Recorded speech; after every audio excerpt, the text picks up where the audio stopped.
Inanunsyo na ang magsisilbing lead prosecutor ng House Prosecution Team sa napipintong impeachment trial ni Vice President Sara Duterte. Kung sino ito, ating kilalanin sa report ni Simon Ong.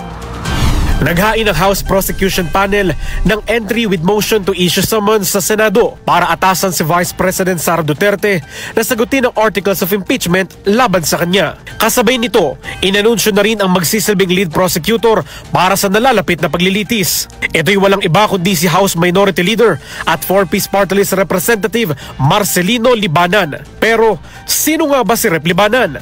Ipinanganak noong September 20, 1963 sa Quezon City. Ilang taon lang ay lumipat ang kanilang pamilya sa Eastern Samar, kung saan ginugol niya ang kanyang kabataan. Siya ang apo sa tuhod ng katipunerong si Valentin Diaz, isa sa mga kasamang lumaban ni Andres Bonifacio at ingat yaman ng katipunan. Nasa dugo ni Libanan ang magsilbi sa bayan.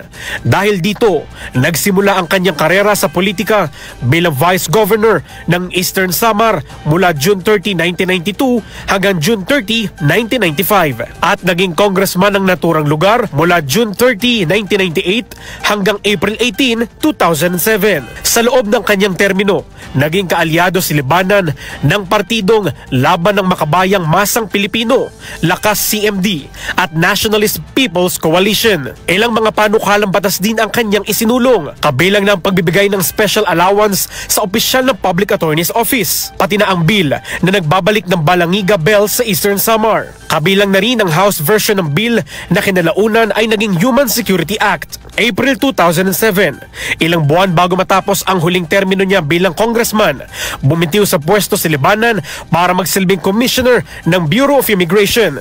At pagtungtong ng June 2022, bumalik sa Kamara si Libanan bilang representative ng 4-piece party list. Itinalaga rin siya bilang House Minority Leader ng 19th Congress. Noong nakaraang taon lang, isa siya sa mga naging tinig na kinuwestiyon ang pagiging uncooperative ni VP Duterte kaugnay sa budget hearing ng Office of the Vice President. At nitong Pebrero, nakasama siya sa 11 miyembro ng prosecution team para sa impeachment trial ng bise. Kabilang ang mga representative na sina Jervy Luistro, Romeo Acop, Ramon Rodrigo Rog Gutierrez, Joel Chua, Raul Angelo Gil Bongalon, Loreto Atcharon, Arnan Panaligan, Isabel Maria Zamora, Lawrence Defensor at Jonathan Keith Flores. At nitong March 25, inilabas na lead prosecutor si Libanan sa paglilitis sa bise. Samantala, patuloy naman ang House Prosecution Team sa kanilang paghahanda. Mababatid na binanggit ni House Speaker Martin Romualdez na nakahanda na ang House Prosecutors anumang oras buksan ng impeachment court. Para sa totoong balita sa Bagong Pilipinas,